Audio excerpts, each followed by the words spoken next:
5 ipon tips para makaipon kahit maliit ang kita. Una is, baguhin mo ang iyong mindset. Kung dati gastos ka lang ng gastos, this time baguhin natin yung mindset natin, gawin nating priority ang makaipon. Every time na susweldo ka, make sure na kahit 10% ng kinikita mo ay naitatabi mo. Pangalawa is gumawa ka ng budget na magwo-work sa'yo. Importante talaga na tatrack natin yung mga expenses natin. Kasi pag nakikita natin kung magkano yung mga ginagastos natin, mas nakakapag-adjust tayo and mas may control tayo sa pera natin. And pangatlo, magdagdag ka na panibagong source of income. Mas mabilis tayong makakaipon kung meron tayong other source of income. Mag-part-time tayo.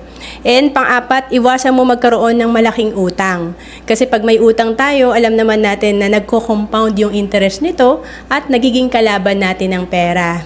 And pang-lima, isali ang iyong pamilya sa plano. Importante na nai-involve natin ang ating pamilya para nasusuportahan nila tayo sa ating mga investment goal. To know more about savings and investment, message mo na ako sa FB, Roan Celis Capistrano.